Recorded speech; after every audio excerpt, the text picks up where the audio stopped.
Welcome back to Radio Entrepreneurs. I'm Jonathan Freedman, and our next guest up is Eric Hui, president and founder of Terracea Sports. I guess Terracea is the brand. Great to have you, Eric. Thank you. Thanks, Jonathan. Very nice to be here. Thank you for coming on the show. I know you've got a really interesting background and a story. How does a guy who grew up in Hawaii end up in the winter sports business in New England? Yeah, that's a good question. And honestly, it's even weirder because I actually never even saw snow until I was 20. And I'm actually technically not really much of a skier either. I'm actually a snowboarder and a very casual one. So it's kind of funny. We're kind of now making stuff for the core consumer in snow sports. No, so make a very long story short, I came to Northeastern for grad school in 2012. And it was sort of like my first time really on the East Coast, kind of growing up in Hawaii and also living in California for a bit. Very much warm weather, always surrounded by the ocean and sort of just, living that fun sun-filled life, I guess. But yeah, I came here to Boston actually for school, and essentially my observation is, wow, this is really tough. Walking around outside in the winter. This is before, obviously things have changed, in the last 12 years or so, but we've Sort of amazing how you recognize it in your yeah, business and the changes that have happened. But yes, it may speak to your story, and I'm yeah, going to let you definitely. tell it. But we have so much variability in weather now from day to day. It's the 24 and 48-hour swings that are amazing. Exactly. Yeah, it's gotten definitely a lot to consider. And, that's a whole different topic about, how weather's changing and all that. But, essentially my thought was when I first came here, I had clothing, but none of it really worked because it was windy, snowy, cold, all of the above, rain, snow, sideways snow, all that fun stuff. So, being from Hawaii, our layering system is pretty much like seven t-shirts and, just have a hoodie on top and that's pretty much it. So, when I came here, actually, funny enough, I started snowboarding about 3 years before that. When I was living in Los Angeles for a little bit, I was working for a property management group and just sort of, trying to figure my way around. But at the time, I was very casual and I had actually a three-in-one burn jacket, funny enough. That was what I brought to the East Coast. And I found myself more and more during that winter, which, by the way, I think they almost got 10 feet of snow that year, which was Hmm. pretty impressive. And, obviously me being from a non-snow environment, I was like, wow, this is kind of a lot. So I was working at State Street, which is a bank downtown, and I was walking to work because I didn't have a car, and I, either walked or I took the subway. And I essentially was wearing this. I found myself wearing this technical garment meant for snow sports every single day because it did the job really well. It was waterproof. The hard shell protected itself from just wind, snow, everything like that. High collar for protecting your core, keeping your core warm. That's super important.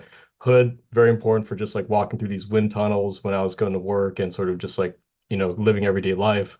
And the insulation was important. Now I know it's maybe not the best jacket and I made some improvements since then, but that was the initial observation that, technical stuff really worked for essentially made things that are made for mountainous conditions work well off mountain too. And Hmm. from Hawaii, always kind of being in the ocean. I was like, well, on the East Coast here, the ocean has the same environments as a mountain in some cases, and maybe not to that extreme, but you still get the same effect. Versus you say seaside or oceanside, in Hawaii or California, it's like, wow, it's 70 degrees and sunny all the time. You don't need anything that's meant for the mountain. So my that was really my first observation that, being Terracea as a brand that I wanted to kind of create. And that was my first kind of formation idea was in 2012. I'm like, maybe I could at some point make a better jacket that could be more well suited for what I was looking for. Um, And so really, no background, no experience, at least up to that point. It sounds like in no, the apparel industry. foolish. I know it's something school hard Uh, knocks, and in this industry specifically, a lot of hard knocks. I mean, I've gone through way more pitfalls and challenges than I can actually name in this time frame. But yeah, it's something where I just wanted to do it as it was. I had a business plan done. I had mentors that kind of guide me. A lot of them just said, "Don't do it at all. Just doesn't make any sense." But something about it where I really felt there was like a market niche for this brand to kind of exist because every other brand I benchmarked against was like made in the mountains, die in the mountains, like live here, this is all we do, this is like ski, snow, whatever. It's like, I'm like, man, this stuff actually works well when you're just like walking around, it's like, it's great. And, I've been wearing this Magnus jacket. It's water resistant, wind resistant, lightweight insulator, but also could be used as a insulating piece for a ski shell. Like these kind of garments that function well on the mountain really do well off. And for almost like anywhere in the East Coast and Northeast specifically, when these conditions can exist now, it's like nine months out of the year, pretty much. It's all windy and cold. We could get snow in May at this point. Who knows? It's like, I can absolutely concur. I could think back, and probably around the time you were starting the company, I was coaching a lot of youth baseball, and I would yep. always I'd laugh at parents that would come out in May and wearing a t-shirt, and they were freezing 20 minutes into it, Oh and my because the goodness. weather changes dramatically in New England, and I It's would all imagine the Pacific Northwest, mountain regions, oceans, all of it. We're in a world of constant change, and one thing is true, Mother Nature always wins. So you guys have figured out a methodology for and helping to protect. yeah, thanks. Yeah. And going back to kind of the name, Terracea really is a bit of a catch-all, but it really means earth in solution. The Sia part, no one really knows this, but it comes from the Greek goddess of remedy, Panacea. So it's really kind of like us. It's more than the jackets we make. It's more of a philosophy that the garments we make will protect you sort of from the outside world in a lot of ways. So it's like I think the name itself lends up to be more than just what we're making. It's going to become sort of a system and an idea that I think could really represent New Hampshire and New England in general in terms of like the clothing that we make and other products that we'll push out down the road. Like a lot of entrepreneurs, you got into something with an idea, not necessarily direct experience in having created. How did you overcome those early hurdles of, I don't know if you had a sewing background, and I know that's where a lot of, you start with sketches and then you get to a sewing table and patterns and things of that nature. So how did you overcome some of those early hurdles without your direct experience? Yeah, a lot of people in my situation do kind of come from the craftsman side. They actually are interested in sewing and kind of making their own products, making things better as a garage business and scaling. I'm kind of the opposite where I really didn't have much of a background. And I did try sewing for a little bit when we first started, and I found out I was pretty bad at it. So it's one of those things where I don't have that sort of like innate, I'm not a real like industry garments guy or apparel guy. It's one of the things where I'm more of like the vision guy in this case, where it's just like the idea exists and I want to hire the right people around me to kind of take me that vision down the road. So essentially we bootstrapped when I first started out, again, family friends around, very small, but also we did a small Kickstarter run. And fortunately, we actually were connected to our first factory owner in Vietnam, who actually used to be Obermeyer, believe it or not. So Oh, yeah, some wow. kind of interesting connections there. They're no longer doing the kind of work they do now. So I think it's okay to say. But we kind of started really small. We had a freelance designer. Her name was Susan, who helped us out, kind of do our initial tech packs. I learned a lot about the patterns. Actually, I went to Asia specifically to speak with the factory. So essentially, I went hands-on like year one or year zero, I guess, without any background, kind of really learning from the fly about how to do things. Taught me a lot, and also taught me a lot as an entrepreneur, how to sort of like grow this kind of business that, honestly, the barriers are so high. There's so much restriction. There's competition. It's a lot of factors to consider. Whenever if I map it out now, I'll definitely have a weighing thought in my mind, like maybe this is definitely a little bit beyond my head. But I think that at the time, like it's really the drive of like I want to start something, I want to create something, I want to do it well, I want this to succeed, I want this to live on beyond me. That really got me just being like, you know what, I'm just gonna drop it, and drop everything, and just do this. And that's what I did.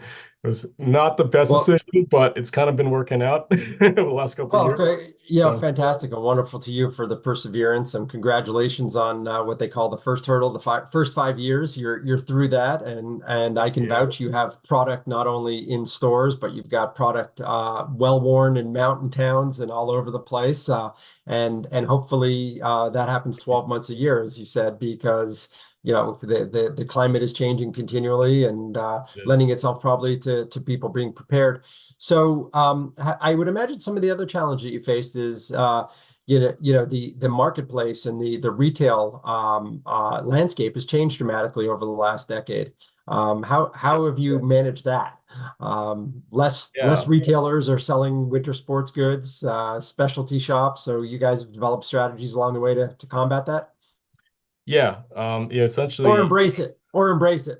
we embrace our As this, partners that really want to support us. And honestly, like especially retail is a tough environment to be in. It's, as much as learning now the last, especially this season, it's been a very big test to kind of like who's able to kind of really stand behind Terrace as a brand beyond just us having products that essentially slot in for, a certain subsector or style or SKU type.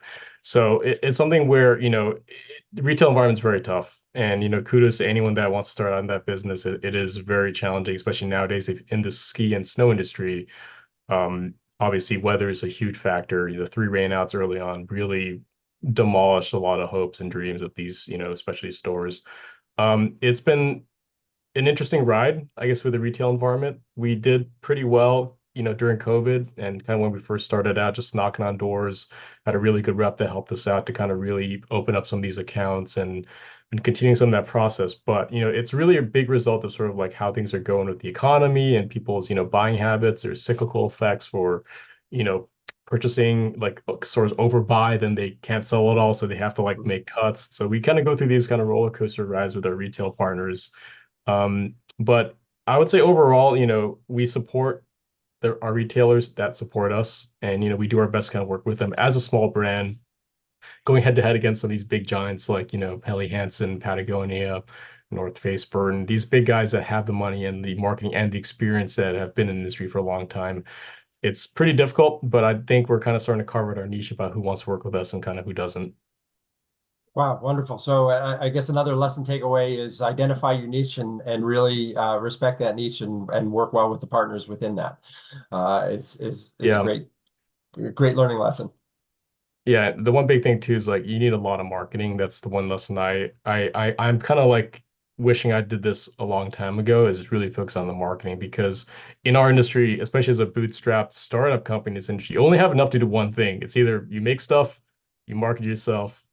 Very hard to do both unless you have a millionaire come in and help you out. And we didn't have that, unfortunately. So it's one of those things where I learn now, my legal lessons like you need both. You need both marketing and good products to kind of start building reputation of year after year. So I would like to say like our products have gotten better for sure every single year we are in business, but our marketing is really starting from ground zero. It's really from like the retailers are really our marketing in the first place and promoting the brand, kind of Sure. talking about what Terracea is. But we need to do our part to ramp up marketing through brand awareness campaigns and things like that through digital and doing more events and getting the name out. So that's one thing I would say is like we're trying our best to ramp that up to get recognized more. And have that whether it's in a formal brand ambassador program or with your retail partners and really getting the product out in the marketplace and getting people talking about it. It sounds wonderful. Yep. Eric, it's a real pleasure to talk to you, learn the story. As I said, and I've told you directly, I've seen well, we can mention everybody we want. Tenny Mountain up in New Hampshire Yep. outfitted their entire staff this year with your product, and they look sharp. I can tell you that every time I'm up there, it's mind blowing, and every one of them, I don't know how many colors, how many SKUs they ordered, but there's a lot of your product up on their mountain, and You did a is that very is that a, widespread. It was great.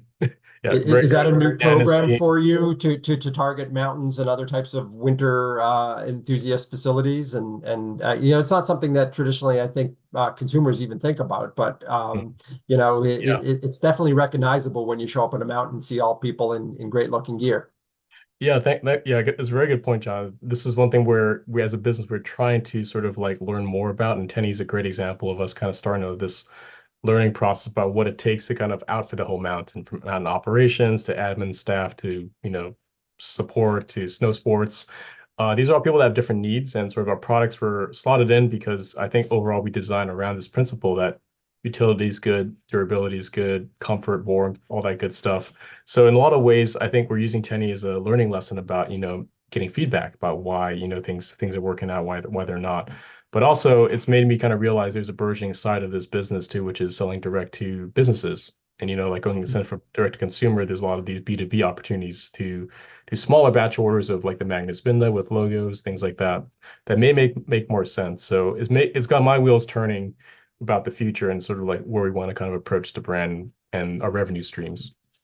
Well, it's really interesting to see, and I can tell you, having talked to the people that are standing outdoors all day long wearing your gear, they don't complain. So that's a great sign that Awesome. they're Yeah. saying that the stuff works really well in all weather. It's So made by someone from Hawaii who is like always cold, so it's like one of those things where I can design around what I'd wear outside all day. So that's a great testament. fantastic. Our guest for this segment on Radio Entrepreneurs has been Eric Hui, founder and CEO of Terracea. Eric, if people want to get in touch with you, learn more about either your direct programs or about where to buy your product or have ideas for you, what's the best way for them to reach out to you? Oh yeah, anytime Instagram, Facebook, I run the account, so I'll be messaging and responding back that a lot.